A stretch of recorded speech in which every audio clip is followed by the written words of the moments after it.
How's it going, everybody? It's Pilot Flame, and we are back with another FPL stream, and we are going to be discussing how we did in Game Week 13. Spoiler alert, not very well. Another red arrow for us, which isn't great. We're also going to be talking about what we can expect from Game Week 14. I also have 2 free transfers this week. I haven't said that in a while. And yeah, we're going to be seeing what I potentially could be doing with that. We're going to be going through our differential picks, as we normally do, as well as our predictions for the games and that sort of stuff, as well, and go over like the games that have just gone by as well. We're also going to talk about a little bit, probably briefly, about the blank game week in 18, as well as the double game week in game week 19. So that's going to be interesting as well. And we may discuss a little bit about some wild cards I've been drafting up and that sort of stuff. And yeah, basically, when that was announced, I looked at the wild card and I was like, I can't wild card my team into having those, the Kane, Son, Bruno, Salah, De Bruyne, like all 5 of them in the same team. And basically, the way Man City have been performing, and I actually kind of looked at the fixtures, turns out that KDB might not be as essential as everyone thinks, especially with Man City's downturn in form. But for the free hit, they definitely might be on everyone's minds in Game Week 18 because they're one of the teams that have a very good fixture in the blank. So we'll definitely be going over that and probably a brief chip strategy on that as well. But yeah, if you haven't done so already, also make sure to like the video, because it's going to be over on YouTube if you're watching it over on YouTube when it goes out. Make sure to follow us over here on Twitch as well as on Twitter for any updates. We will be doing a deadline stream as well. I put in the tweet 5 p.m. I meant to put 5 a.m. but yeah, it's going to be the same, 1 hour before the deadline. Just scroll down on FPL, see where it is on the Saturday, what your time zone is. We'll be up an hour before that here live on Twitch. So I've done enough rambling. Let's see how the team did for this game week. So yeah, wasn't great overall. The defense was quite lacking. The captaincy, I mean, it was only De Bruyne or Bruno from what we were going to pick, but should have put it on Salah or Bamford, really, to be perfectly honest. Burke getting 5 points versus United because that's how it works. Basically, United just decided to give a goal in opening few minutes, and Lamptey getting the only clean sheet left on my bench. If I would have had Lamptey in instead of Ayling or Tellez, I would have been ending up with a small green arrow rather than a smaller red arrow. So we went from I think it was 1.75 mil to 1.82. So not terrible, but not great either. It was a very minor red arrow, but this was a week to where you could have gained ground on other players as well. Danny Ings only getting a red card after what looked to be a fantastic start, as well as Arsenal going down to 10 men. Just, overall, just not great. Bamford still scoring, Salah still scoring, and Chilwell getting a return, and McCarthy, even though he conceded, still keeping, the save points up and doing well for himself. So, but otherwise than that, not really much to kind of harp on about. I mean, De Bruyne, ended up with 4 points. That just shows you how terrible the game was. When you get 2 bonus points when, you had a BPS of 22, the game was probably terrible. And it was. It was very boring, to be honest. Man City's play style is super, super boring to watch at the moment. They just pass it. They're pretty much like Arsenal, but slightly better. So they score sometimes, but the problem is the amount of chances that they waste. Like, their invention is very good up until when they have to put the ball in the back of the net, and then they just don't. Or like their final ball, final ball, whereas Arsenal just never gets to the transition into the final ball. But yeah, City was very disappointing. Which begs the question, is West Brom and Fulham and these sorts of teams getting better? That may be the case, but it also could just be the fact that teams like Man United, teams like City, teams that went deep into Europe are struggling a little bit. And without Aguero, they seem to be potentially lost. He hasn't been fit, and Jesus is, supposed to be, he's still a fairly young player and should be, trying to get better. But overall, he's just not what you need him to be, basically, up front. He had, I think his last 4 games, he hasn't scored at all, which isn't great when you're supposed to be the number 9 for Man City and you get the amount of chances that the team creates. So But yeah, overall, not great. You know, what positives can we take out of it? Well, Brighton know how to keep a clean sheet because they have a goalkeeper who can actually stop things from going in his net, unlike Matt Ryan, which is interesting, and he may come into our transfer plans because he's a 4.4 million goalkeeper, which is quite interesting. Chilwell is doing quite well for himself still. Leeds still conceding, which is why we're going to have a little bit of a debate potentially on the captaincy this week, even though United have been crap at home and stylistically don't really match up well versus Leeds. Tellez is almost 100% going this week because United defensively are... I don't understand why we even think about playing two CDMs. Like, there were periods of play where once United started making runs after the 25-minute mark, we look so good. And we could do that versus literally any team, whether they give us space or not. If players make runs, Bruno and Pogba and these sorts of very inventive players, even Donny van de Beek, will make these sorts of passes where teams can't defend against it. So, yeah. And basically when you play McTominay and Fred, you're basically doing one person's job as well by playing two people, and you have one less midfielder that's actually good on the field. So we will see about that going forward. But Liverpool, again, showing why that they are champions. Salah getting the goal, although in very ridiculous circumstances. But yeah, overall, not great. Literally was the difference between captaining Salah versus De Bruyne in this week. Or playing Lamptey over Ayling. That 5-point swing would allow me to be like 3 points or so above the average. I wonder if they've actually updated it as of yet. No, they haven't. I believe the average is going to be somewhere around like the 44, 45 mark. So that literally is the difference between a small red arrow versus like a small green arrow. So, but nonetheless, we didn't go. It wasn't like a terrible week where I ended up with like 20 points or something. But yeah, so these were the scores of the games this week. So we're gonna go into our predictions here. So if you're not familiar, with how our point system works, basically we have one point if you get the result correct. So if I had predicted Wolves to win, but not by 2-1, I get 1 point. If I predicted them to win 2-1, the exact score, I get 3 points, and any other result is no points at all. I also need to bring up the previous video to see the comments, because I know Zodiac is in the chat now. He says, I got 46 but not very good. Might be a small green arrow depending on where you are. But yeah, I'm gonna bring up the video because I'm gonna see if there's anyone else who commented on their predictions.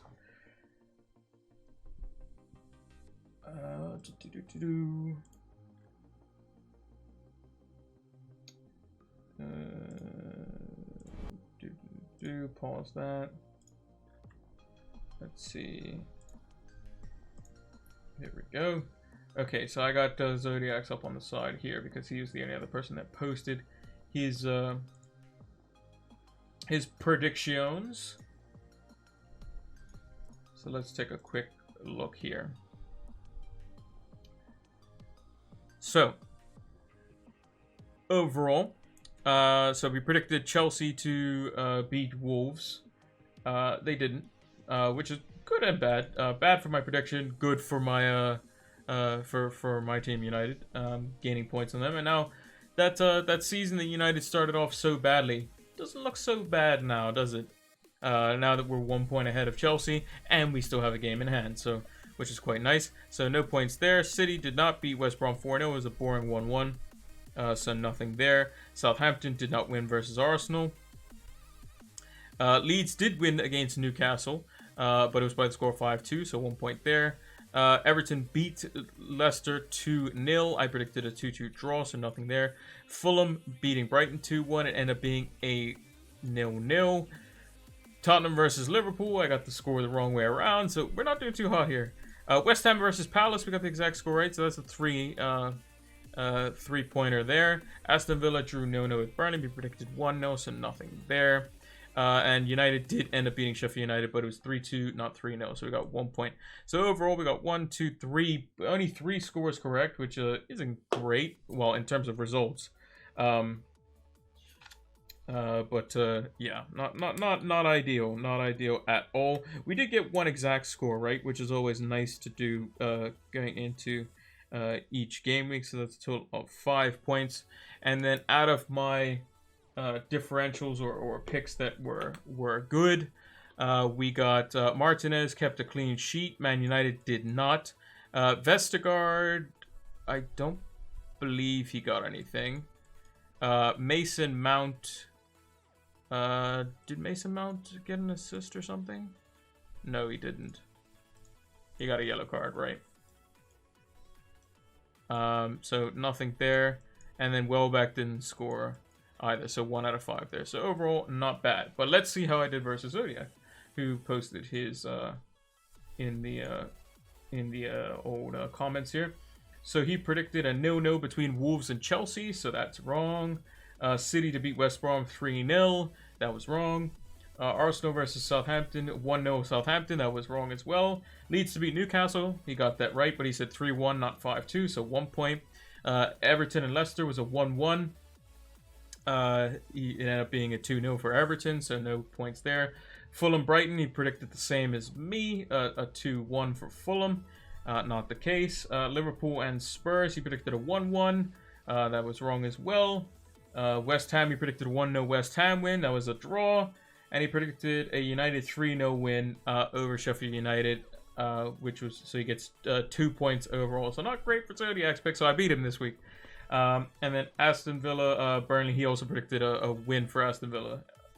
In terms of goalkeepers this week, McCarthy kept, got a save point, but not a clean sheet, so not much there. West Ham did not keep a clean sheet. Konza didn't even play. Lookman didn't score, and Watkins didn't score either. So all of his differential picks didn't come through. So a bit of a nightmare there, unfortunately. He said I was horrible. It's not the end of the world. Not the end of the world. But nonetheless, this is why you got me next week. Yeah, we will see. We will see. And hopefully more of you can join in on us. But yeah, that was the worst one I've had for a couple of weeks. Going back to Game Week 9, Game Week 10 form.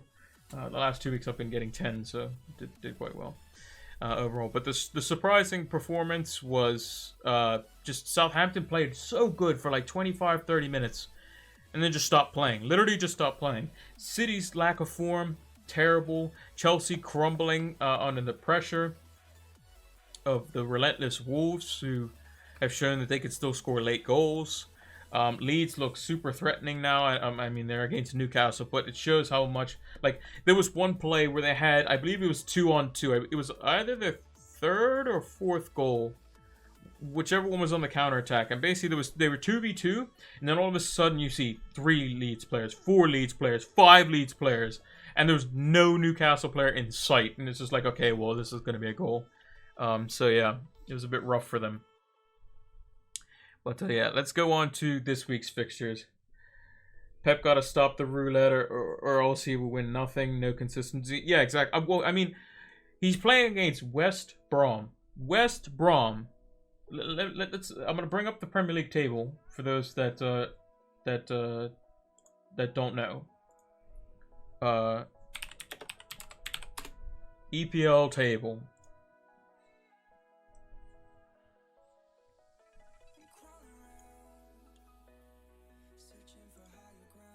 So for those that can see this table, you'll notice I have 18 teams on the screen. None of them are West Brom. This is where West Brom is. Down with Sheffield United in the bottom 2. They're terrible. They're absolutely terrible. And you scored 1 goal. Who's played West Brom recently? Even Newcastle scored 2 goals. Dwight Gale scored 2 goals. Joe Linton got an assist. Who else played West Brom recently? Palace scored 5, and Palace don't even know how to score. West Brom beat Sheffield United. That's understandable because they're bad. West Brom played United. I mean, United only won 1-0, but, whatever. And it was a penalty. But fair. United historically haven't scored very many versus West Brom. Spurs only won 1-0. Okay, fair play, fair play. Fulham scored 2 versus West Brom. Brighton 1-1. Okay. Burnley 0-0. I mean, that's expected. Southampton scored 2. Chelsea scored 3, but they also conceded 3. Everton scored 5.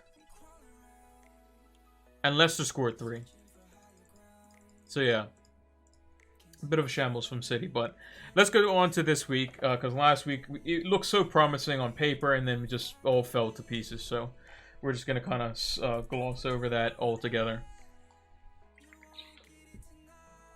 So, first game of the week is Crystal Palace versus Liverpool on the 12:30 kickoff UK time. And we're going to bring over a little spreadsheet here. Or not spreadsheet. Little notepad.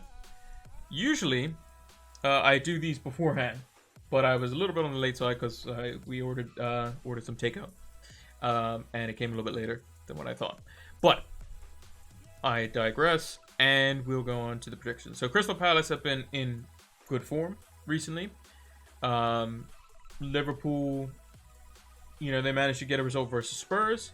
They're starting to get some players back. So I think Keita and Shaqiri and Thiago are all going to be back going into this Christmas period, which could definitely help them out. Curtis Jones was magnificent versus Spurs. But like Zodiac mentions in the chat, Palace defense isn't great overall. And I think Liverpool could potentially pick them apart. But if there's anyone who knows, Liverpool is Crystal Palace. They typically play them quite, they're tough competition. I don't think Liverpool potentially could keep they might keep a clean sheet, maybe. But I could see them being beaten on the break like how Son did versus them. Like Zaha gets in behind. Although Benteke will be suspended for this game because he, received 2 yellows. So that they don't have that out ball. And I don't think Batshuayi is a very good player. Or can provide that same type of hold-up play. I'd see Crystal Palace nicking one. But I think Liverpool will probably do a professional, like a 2-1. Maybe Palace nick one like later on in the game, but it's still going to be quite comfortable for Liverpool overall. Southampton versus City. Look, City aren't playing well. And Southampton are definitely going to redeem themselves. They're going to see 2 points dropped versus Arsenal. And I think that they're going to play well. They beat City at St. Mary's. Was it last season before lockdown? I want to say that they did. I think they beat them like 2-0 or 2-1. So I'm going to go with a 2-2 on this one. I think both teams will score because both teams, I think City's defense is it looks good, but it's actually not that good. And the reason being is because the second City tried to actually go full guns blazing, they're so vulnerable at the back, which is why he's been playing Gundogan and Fernandinho or Gundogan and Rodri as the 2 like defensive midfielders. But it's easy to play around them because you just have to play the ball in the channel. And Southampton can definitely do that with Ings and Adams and, Theo Walcott and Armstrong and these sorts of players. So I'm going to go 2-2 here. Everton versus Arsenal. I think Everton will win this game quite easily. I think 2-0 is a favorable scoreline. They're typically better at home. Arsenal have had 3 red cards in the last 4 games. They'll be without Gabriel, who is somebody that they might need to be able to stop Dominic Calvert-Lewin. Seamus Coleman could be back for this game. I haven't seen any of Ancelotti's press conferences or any notes from him, but should be a comfortable win for Everton, I think. Newcastle versus Fulham could be an intriguing game. I think it's going to be very close between the 2 teams.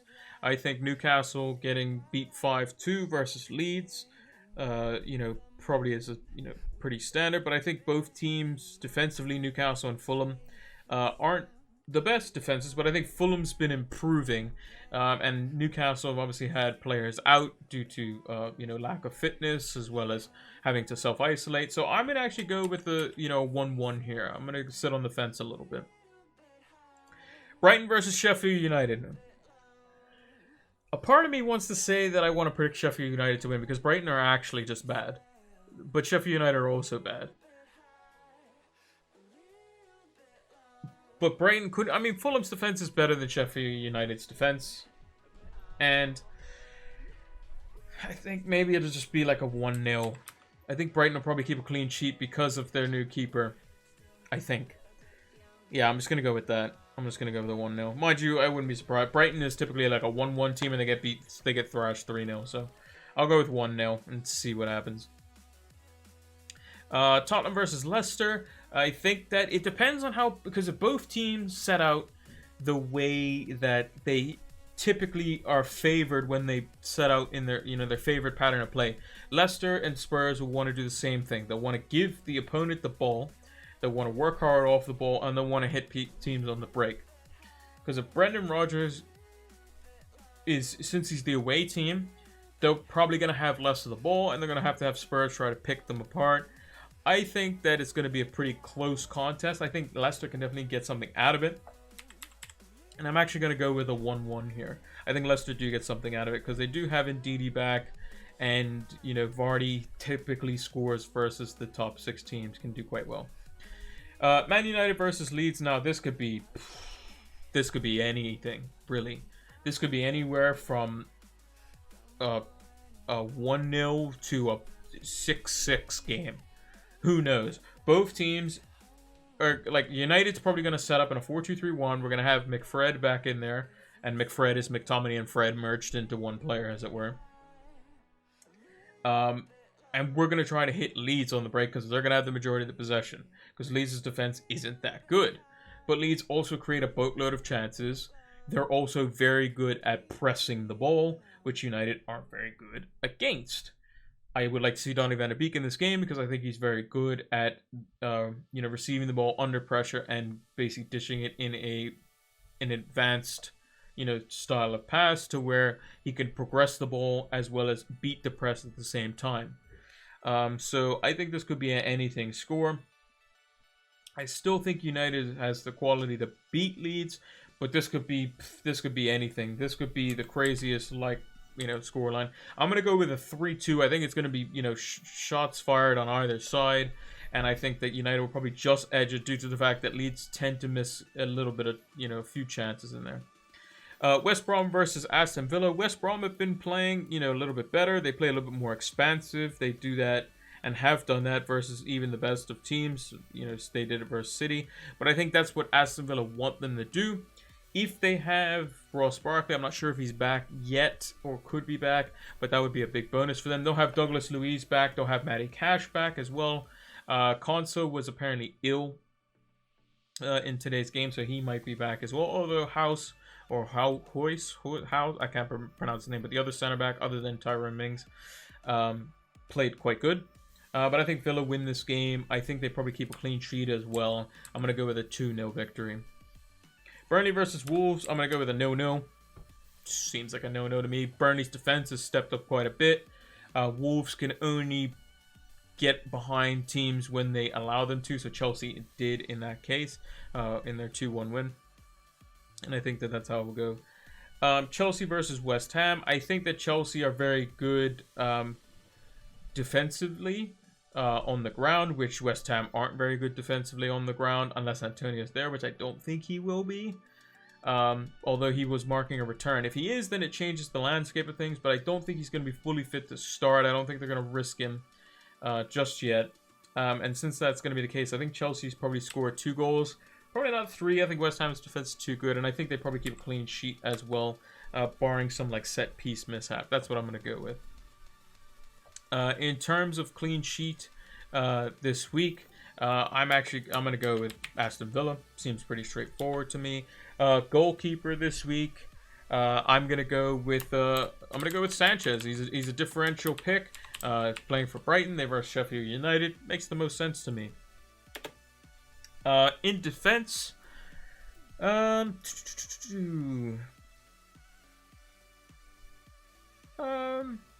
potential for a clean sheet and doing quite well for himself. Also scored in last week's game. I'm going to go with Mason Holgate from Everton. He's been doing quite well. Typically racks up the bonus points when he does play because he has a high pass completion percentage. I think he could do quite well versus Arsenal.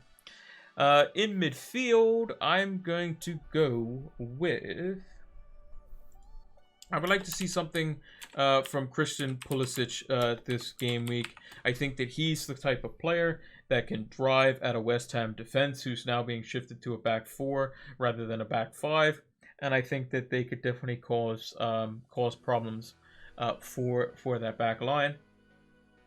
And he's just the type of player that will, if he has his man stood up, he can be quite good overall.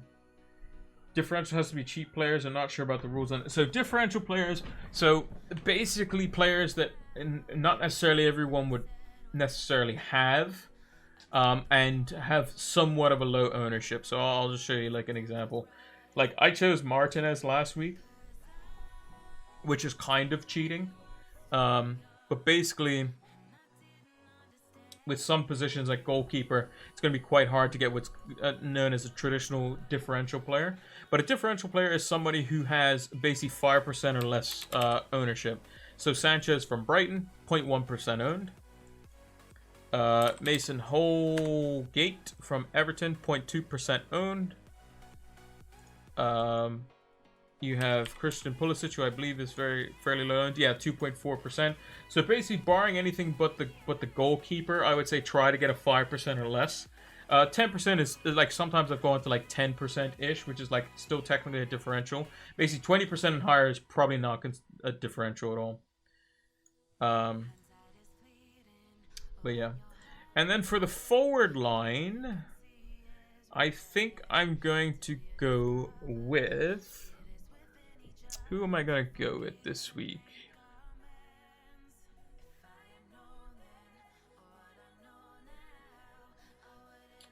Boop, boop, boop, boop, boop, boop, boop, boop, boop. It's going to be a bit tricky. It's going to be a bit tricky to see. Let's see who's in Fulham's team, because Fulham could potentially cause an upset, and they don't have very many highly owned players, although they do have some decent players overall. Okay, so Bobby De Cordova Reed. I have to learn how to De Cordova Reed Fulham. Gotta make my notepad bigger because his name's quite long.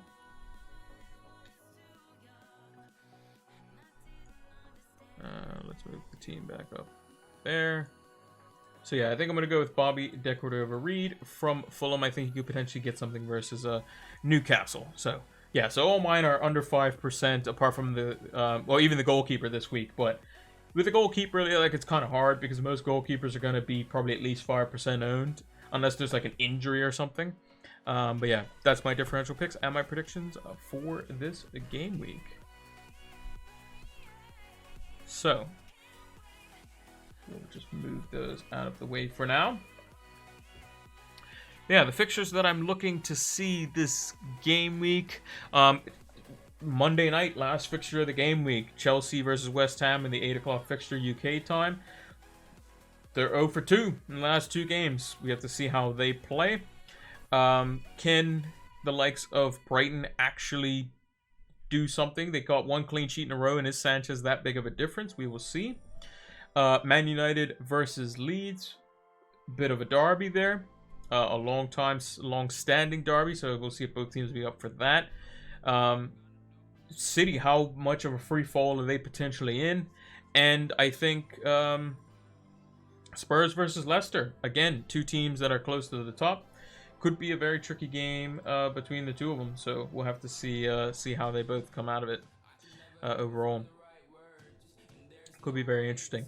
But this is how we currently line up at the moment. I'm definitely going to be making 2 transfers. Let me actually check who's potentially going to be going up and down in price tonight, because we only have 2 sets of price rises before the deadline stream on Saturday, and before the game week starts. So we have price rises in about an hour for tonight and then tomorrow as well. So it looks like Salah and Martinez could potentially go up tonight. Cresswell, Rashford, Vestergaard, Ogbonna, and Souček are on their way by the looks of it. And if we go to price decreases, it looks like James Rodriguez, Ross Barkley, Castagne, Antonio potentially again, and players that are close of note. Not really many of note that we can see. But let's see if that Sanchez fella. Yeah, he's starting. He's starting to go up. He's definitely starting to go up. So a lot of people potentially could be getting him in as well. So we're just gonna move that out of the way. Yeah, so a lot of people potentially could be getting him in. So yeah, so this is how we currently line up. So on paper we have quite a few home fixtures, and the away fixtures aren't terrible. So Bamford away to United, I could see him scoring versus United, no problem. I don't expect United to keep a clean sheet, which is why Telles is going to be on his way out. McCarthy versus City at home. You know, the way City have been playing, maybe I keep him because he's got Fulham the following week, and you know, maybe he is somebody who can do well. We will see. And maybe we just swap around the defense, a little bit. And then we make, we make one transfer, and then we make 2 transfers that following week to adjust some things. Because, things might be a bit trickier. Overall. But for now, we have McCarthy in goal. Telles, who's probably going to get shipped out. Lamptey's in there. Chilwell's in there. I don't see Kilman playing much anymore. Definitely don't want to play Ayling versus United. And then we have De Bruyne, Salah, who's currently captain. Bruno, vice captain at the moment. It's going to be one of these two, almost certainly.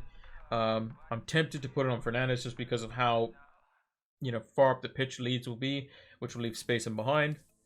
Grealish is obviously going to play, and then we have Adams and Ings versus Man City, and then we have Patrick Bamford as well. So in terms of the transfers, I'll just go through a few quick options that I could potentially do. So one thing I was thinking of was potentially it was a couple of goalkeepers. So Areola, who's been doing quite well, they obviously kept a clean sheet versus Brighton. Got himself 9 points. Tends to make a lot of save points as well. So if you look at the number of saves that he has to make throughout a game, so 3, 2, 4, 5, 8, 1, 6, 4, 2, 4, 5, 4. So he basically gets a save point pretty much every game except for 1, 2, 3, and that's quite good. That means he's getting a save point 10 out of 13 games, something like that, which is pretty good. And then the other one was Sanchez from Brighton. Again, he could be a very, very good goalkeeper. And also Potter came out and said in his post-match, I did read this, it came up on Scout's Twitter, FF Scout that is, said he will keep his place for at least, because he played well. And, got himself 4 saves, 9 points, 90 minutes, obviously. Did quite well for himself, and with him being 4.4, he could be that 0.1 extra that I would need going into the game week 15, where I'm going to make my last transfer. So here's some things that I have in mind.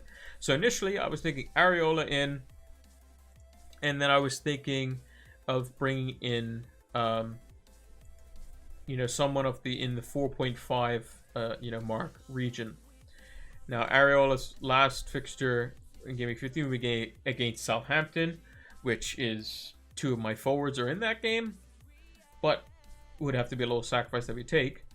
But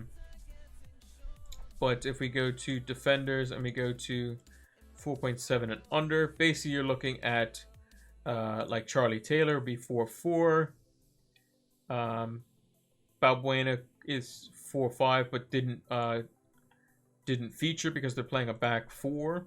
And it's Ogbonna and Diop that are favored there. Alioski could be someone who goes in there, but again, we'd be bringing in someone for this game week, which isn't ideal because then we have to play either Alioski or Ayling or Kilman. Don't really want to do that, but they do have a fixture against Burnley, but again, can't really trust their defense. Robinson at 4.4 as well. Newcastle away isn't, Newcastle could get something. Southampton home, again, we don't want double Fulham defense probably not great, but yeah.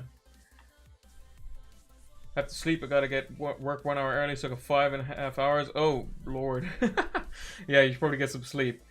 Watch the rest of the stream tomorrow after work. No worries, it will definitely be up on YouTube later this evening. But I encourage everyone to watch the VOD as well as join us on the live stream, much like how Zodiac has done. So yeah. Put a little emote in the chat, which you can get if you subscribe to the channel. It is not required, but it is definitely appreciated. Also, if we were to, we could also get a 4.5 million defender, and we'd still be fine for the transfer that we want to do the following week. But if we were to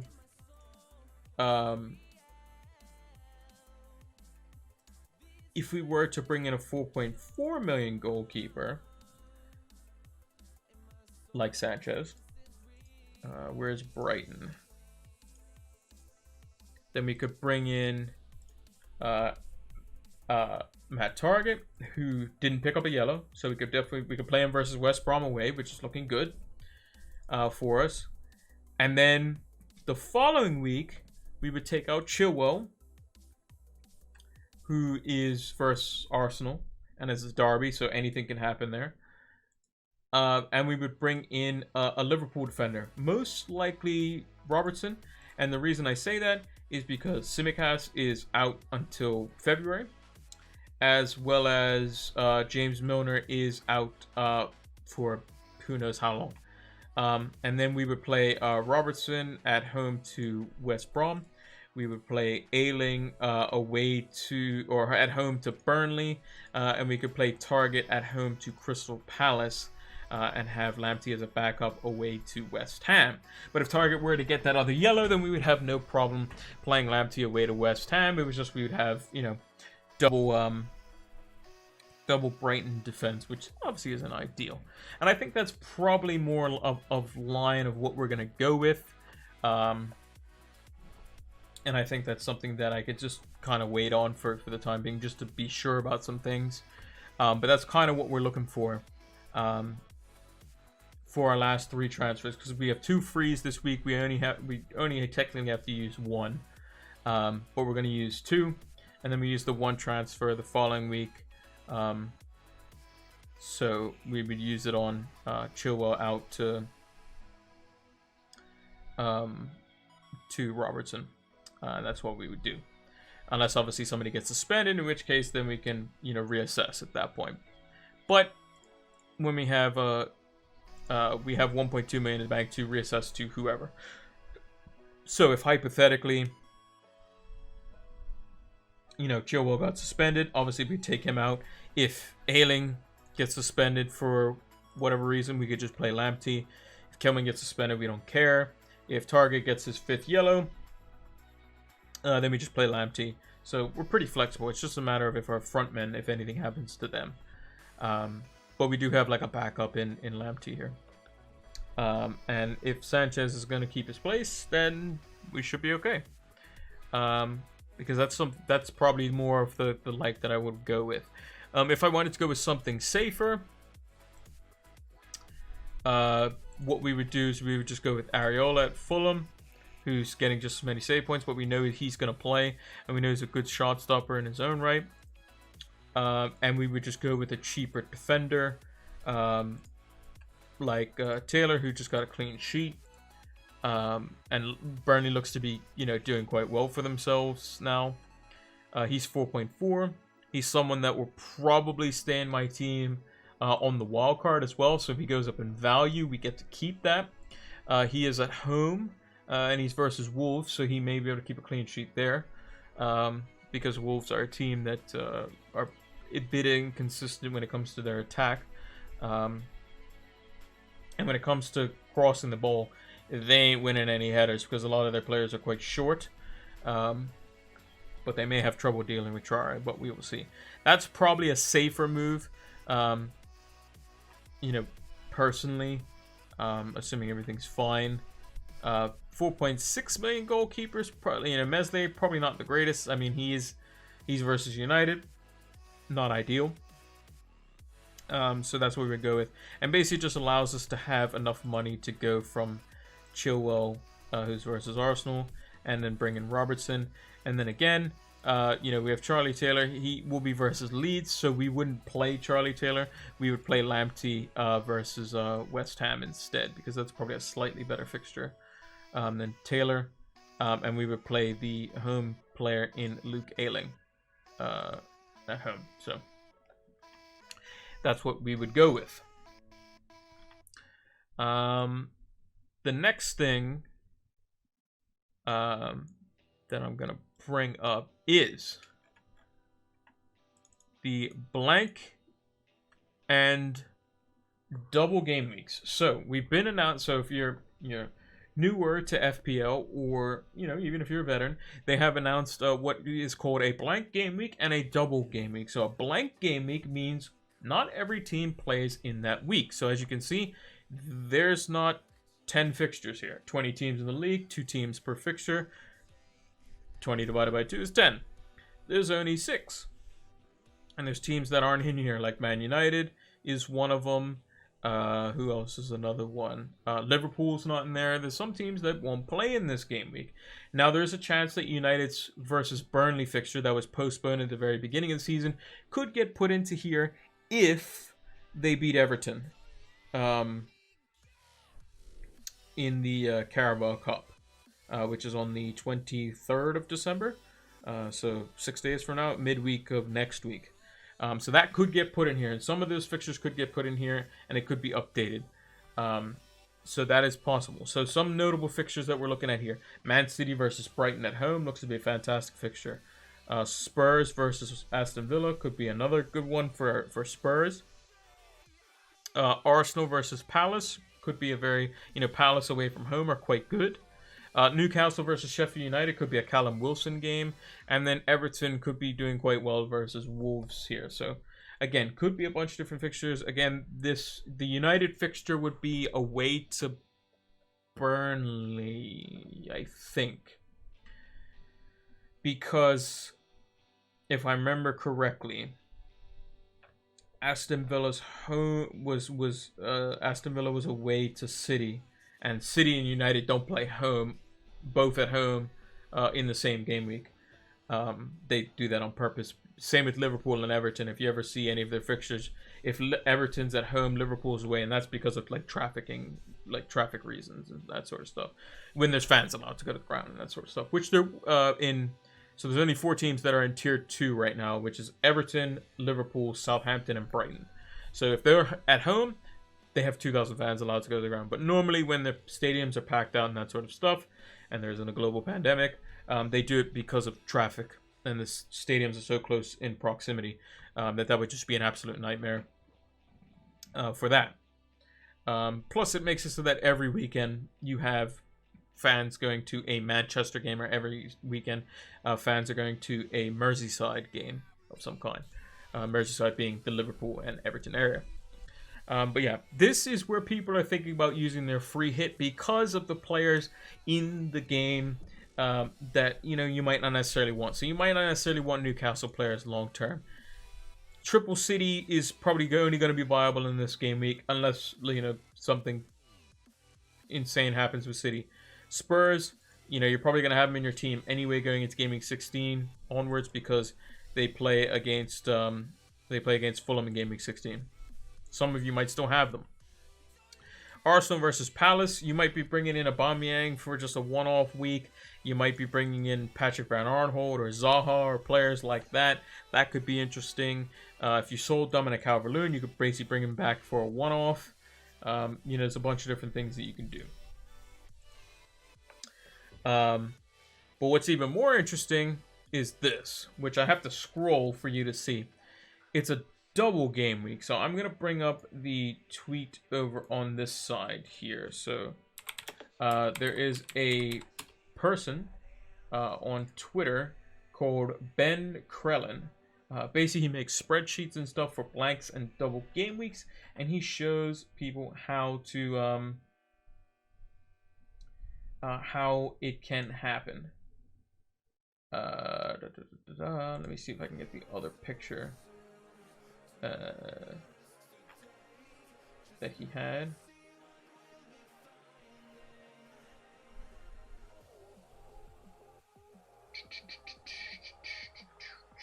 Where is the other picture that he put? That is the nice looking picture that makes it easy for us to see.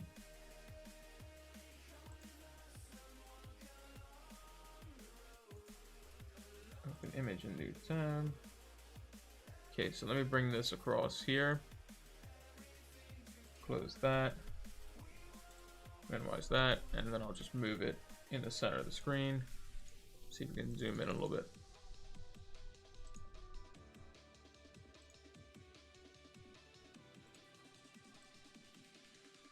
There we are.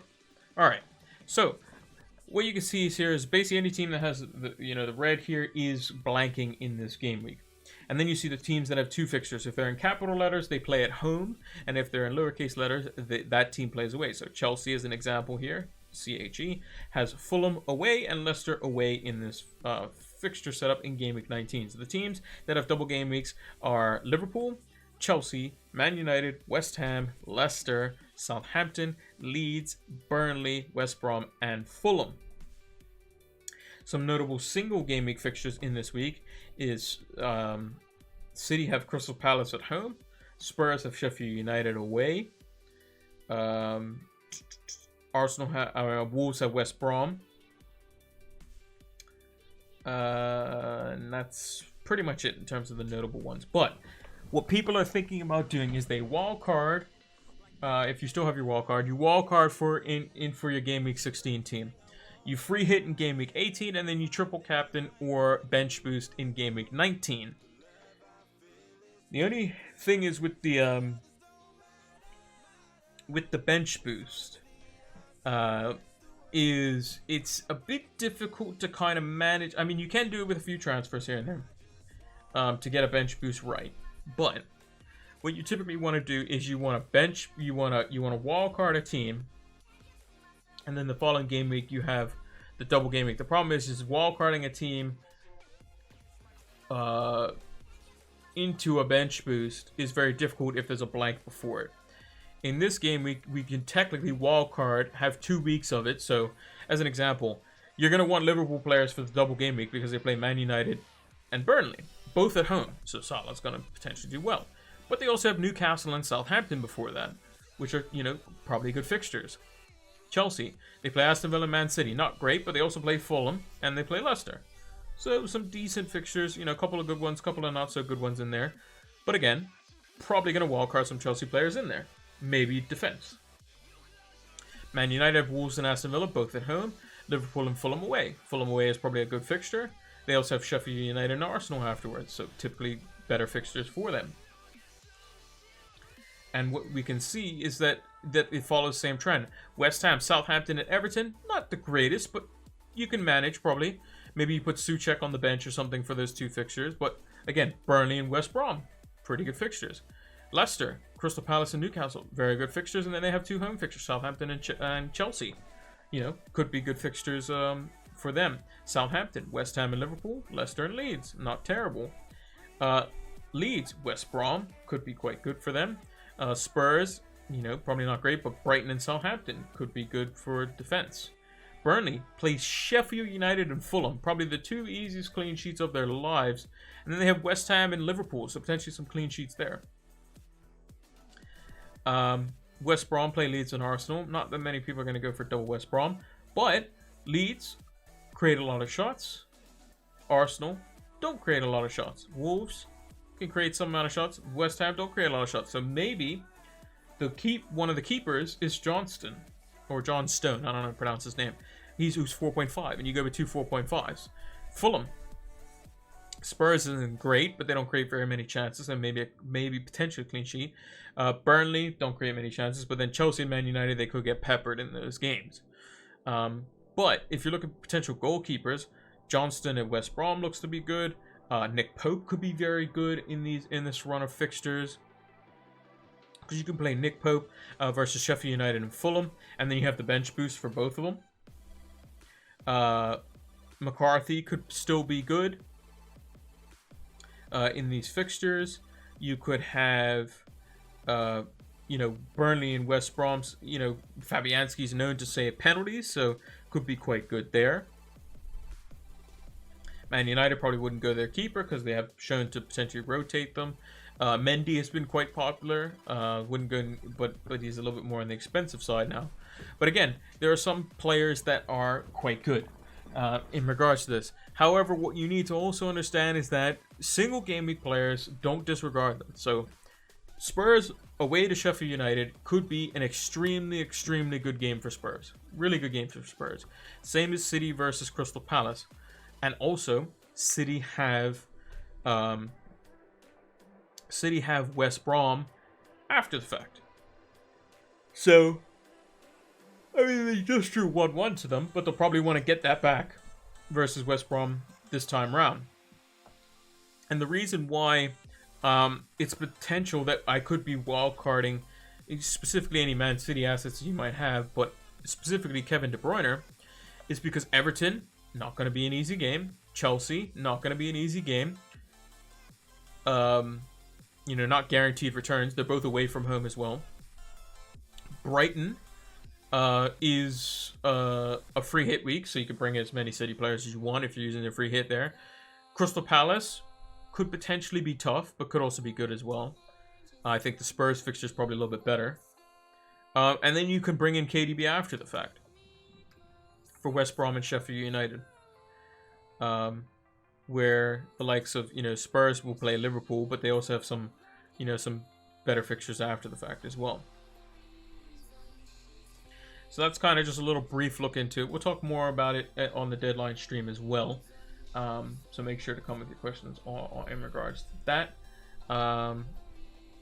And what I'll do briefly is just kind of take kind of show you how you could potentially set up your team going into the for a wild card team to go into it for game week 16, 17, and then you have it in 19 for the double game week. So you can have Johnston, who he has a good fixture potentially versus Leeds or Arsenal.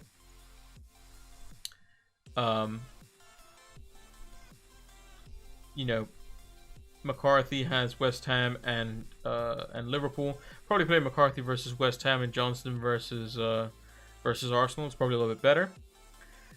In terms of the defense, I wouldn't have Ayling in there. I'll get rid of Chilwell, get rid of Tellez. So in terms of defense, I like Zuma versus Aston Villa and City, who concede from set pieces or can do. I would go with Reece James because he's a cheaper option. I would go with Dallas from Leeds. I would also potentially go with... I think I've closed... Have I closed it? Yeah, I've closed it. Okay, it's fine. It's fine.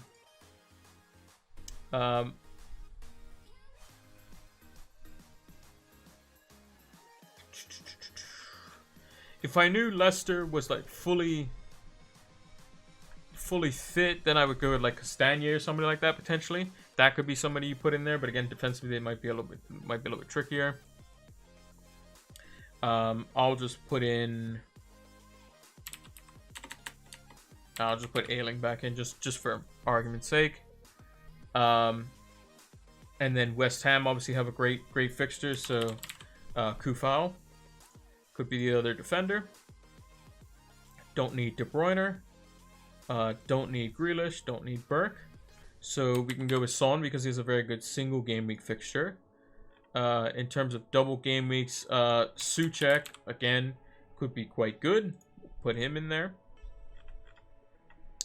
Other double game week players. We have United versus Liverpool and Fulham. We have Chelsea also played twice versus Fulham and Leicester, but I think Chelsea's defense is probably better suited. We can go, Rashford been doing quite well. He could be in there. Don't need Ings probably, like Southampton's two games. What are the Southampton's 2 games? So they are, or do they have just a single? And they're versus Leeds and Leicester. Both away, so both slightly better. So maybe we go with Adams up front, a little bit cheaper. But again, that would be against our defense. So maybe we don't hedge our bets as much in that regard. We can go with Antonio, who's probably going to be an absolute unit up front. Who else could we potentially have? There's many different ways you can play this. There's so many different options you can have. Versus all of these teams. I would say Vardy's fixtures would be good, but they're both at home, so could be a bit tricky. Yeah, it's a bit tricky. It's a bit tricky to start picking things out after the fact now.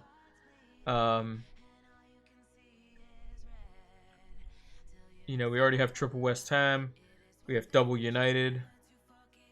Potentially looking for Burnley. Yeah, I haven't even thought about Burnley. So maybe instead of McCarthy, we go with Pope in goal instead of Ayling. We go with Charlie Taylor.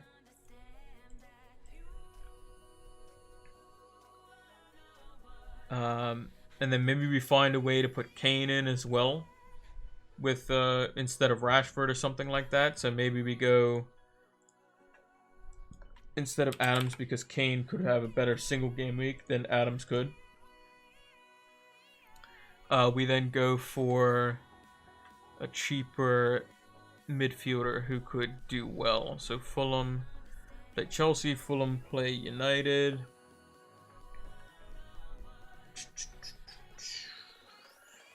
Yeah, but it's something you could basically see how it kind of develops, but you can see what kind of players. I had one earlier that was drafted up. I think I ended up putting like Mesley in goal or something like that. But yeah, that's what you can do. In terms of the free hit team, you're basically just looking to go triple City. You want Jack Grealish, you want Son and Kane, you want some Crystal Palace, maybe Aubameyang, you want Wilson, a defender, and probably their goalkeeper for Newcastle, and probably Dominic Calvert-Lewin, something like that will probably suffice, quite sufficiently on that front. But yeah, overall, quite interesting for the game weeks. Like I said, United might not blank in that game week either, so that would mean that United and Burnley would be assets to potentially get even before that, because if you're not free hitting, at least you still have players going into it. But we will know more by the end of game week. Before game week 15. Before the end of game week 15, we'll know more, because we'll know what teams are going to go into it, because the Carabao Cup games are on. There's 2 on Tuesday. For it's like, I think it's like Stoke and Spurs, and like Newcastle play somebody, and then United play Everton, and City play Arsenal at some point on Tuesday or Wednesday, whatever it is. But they come in on the 22nd and the 23rd. Then there's no football on the 24th or 25th. And then there's Boxing Day games, starting off with a banger with United and Leicester. And then there's games on the 27th as well. And then there's more games on the 28th, which is also a holiday if you celebrate Boxing Day as well. There's games on the 29th and 30th. And then there's games on January 1st, which is the Friday. So again, just a one-day break. Then more games on the Saturday and the Sunday. It's gonna be nuts. It's gonna be absolutely nuts. And then basically after that week, so that's the 4th. The blank game week 18 is game week 18 for FPL wise isn't until after the FA Cup fixtures, because I believe there's FA Cup games, third round or fourth round ties, whatever it is, in between. So we have, you know, the fourth, and then you got 5th, 6th, 7th, 8th, 9th, 10th, 11th, and then you got the 12th is when the games start back up. And then, you know, you have games immediately afterwards jammed all in to one another. And then more games again midweek. So it's going to get crazy. It's going to get hectic. And it looks like there's also a lot more deadline streams that we're going to be doing as well. So let's just kind of run through those briefly. So we'll be doing a deadline stream on the 19th, which is good. We'll be doing a deadline stream on the 26th, which is good. We'll be doing a deadline stream on the 28th as well, because that's a holiday for those that celebrate Boxing Day, which I do. So we'll have the Monday off because it's also on a weekend. The Boxing Day is on Saturday. Then we'll also have one for New Year's as well. So a lot of deadline streams in a row. Then the next one will be midweek on a Tuesday, so we won't be able to do that. Friday, won't be able to do that one, unfortunately. Unless there's some random day that I'm forgetting there. But then I'll be able to do... Nope, that's on Tuesday, can't do that. And then the Saturday on the 30th. So it looks like we got over half of them by the looks of it. Overall, in terms of deadline streams that we'll be doing. But that's why it's important to follow us over on Twitter, so that you can see when the next streams are. Also, we usually leave a pinned comment down below on whichever the latest YouTube video is, as to what the next stream is. So yeah, I think that's everything. So we'll run through the team one more time. So we have Alex McCarthy in goal. Could make way for potentially Sanchez or Areola, something like that. Alex Tejas, who is at home to Leeds, but he's probably going to make way as well, because I don't think United are very good defensively. Lamptey at home to Sheffield United, looks to be staying in the team. Same with Ben Chilwell versus West Ham at home. De Bruyne, Salah, Fernandes, Grealish, they're not going anywhere for the time being. Captaincy is going to be either on Salah or Bruno Fernandes. And then we have Che Adams, Patrick Bamford, and Danny Ings across the front line. They're not going to go anywhere either, because I think that Southampton could be quite good versus City. And then we have Burke, Kilman, and Ayling in that order on the bench. So yeah, let's go over to the big camera. So yeah, that's going to do it for this one. Make sure to like, subscribe, leave a comment down below, turn those notification bells on, all that good stuff. As I said, the next stream is going to be on Saturday, 5 a.m. EST start time. Let me just double check that, just so I don't have my times messed up, which I believe I have it bang on. So the deadline for me is 7 in the morning, which means I need to be up at 6 in the morning and starting the stream then, which is 1 hour ahead of EST, which is 5 a.m. So 5 a.m. EST time is when I'll be up and starting the stream. Just make sure you scroll down and see that where it says Gameweek 14, the deadline is usually in bold above all the fixtures. We'll be up 1 hour before that, whatever your time zone is, and we'll be checking out the deadline and what transfers we could be making, because I think I'm gonna probably save them till then, unless there's any price rises or anything like that that may cause a stir, as it were. But yeah, thank you for watching, and until the deadline stream for Gameweek 14, take care.